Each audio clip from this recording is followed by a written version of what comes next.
Hi, this is Angela G. from No Longer Lukewarm for Red Hot Christians and Wannabes. These videos are for those of you who like to listen while you may be doing something else. For those of you who like to read my blogs, you can find that link in the description box below. So this one's called Beulah Land, a place just outside of heaven. In Pilgrim's Progress, John Bunyan's allegory of the Christian life, Beulah Land is just outside the celestial city or heaven. It's a place of abundance in which the covenant between God and man is renewed. The idea comes from Isaiah 62, verses 4 and 5, and it's inspired both hymns and gospel songs over the years.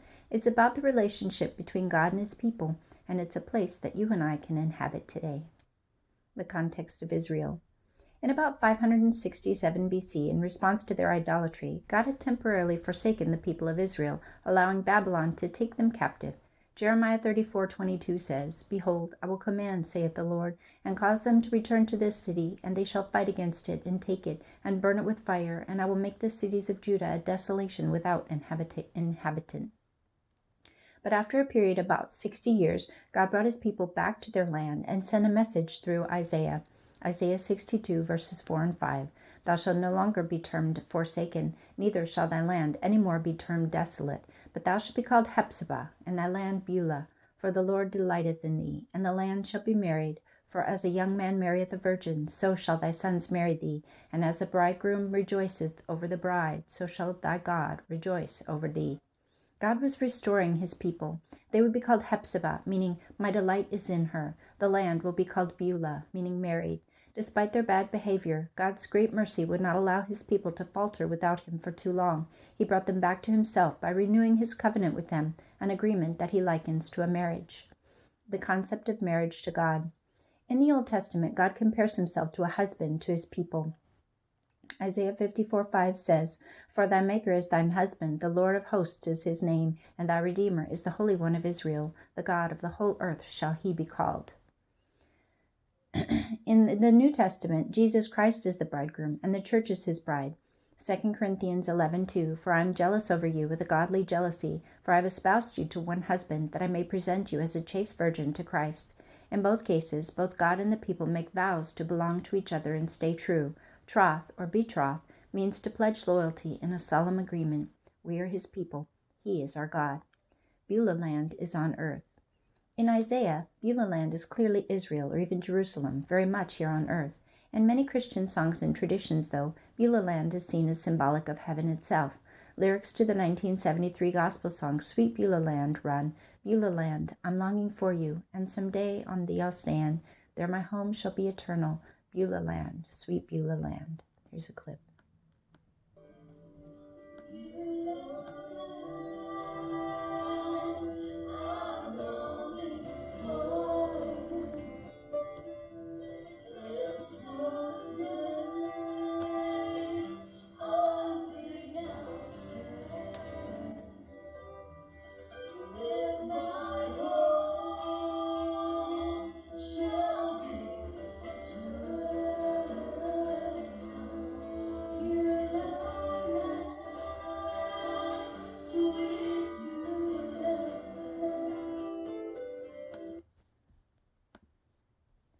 But it's the hymn from 1876, written by Edgar Page Stites, that follows Pilgrim's Progress and gives us a message for today.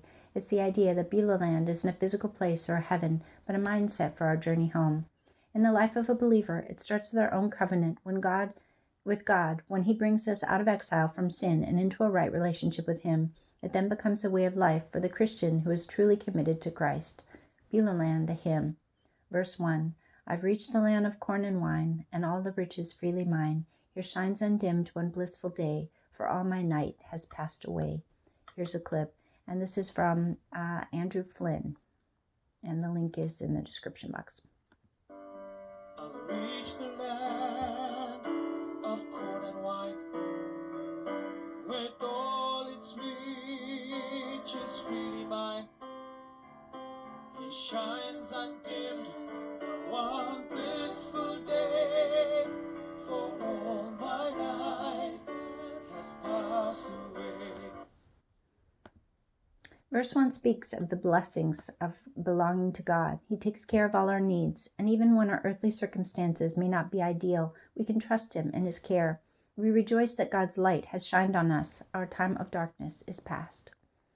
Now the chorus is, O Beulah Land, sweet Beulah Land, as on the highest mount I stand, I look away across the sea where mansions are prepared for me, and view the shining glory shore, my heaven, my home forevermore. The chorus reminds us of our focus. Now that we belong to Him, we are taken above the fray of the natural world. Our view is different. Our desire is for the day when we will be with Him in our forever home. We are so close, we can almost see it. Verse 2. My Savior comes and walks with me, and sweet communion here have we. He gently leads me by the hand, for this is heaven's borderland. Verse 2 speaks of the close relationship we have with God. We walk with Him is a metaphor, meaning that we live our lives with Him, never far from our thoughts. We spend time with Him, and He knows us. He guides us on our journey. Verse 3. A sweet perfume upon the breeze is born from ever vernal trees, and flowers that never fading grow, where streams of life forever flow. Verse 4. The zephyrs seem to float to me, sweet sounds of heaven's melody, and angels with the white robe throng, join in the sweet redemption song. Verses 3 and 4 speak of heaven that has become even more real to us. As we get to know our Savior, the things of earth grow strangely dim, while eternity becomes that much more vivid. We can almost smell the flowers. We can almost hear the music. Beulah Land. For Christians, Beulah Land is about living the victorious Christian life in covenant with our Savior. We are faithful to Him, and He takes care of our needs. We spend our days in fellowship with Him, and our focus is forever. Is your life marked by the blessings of belonging to God? Do you spend your days in companionship with your Savior, longing for your eternal home? Is your focus the struggle and strife of this world, or are you located high enough to look across the sea into eternity? Do you live in Beulah Land?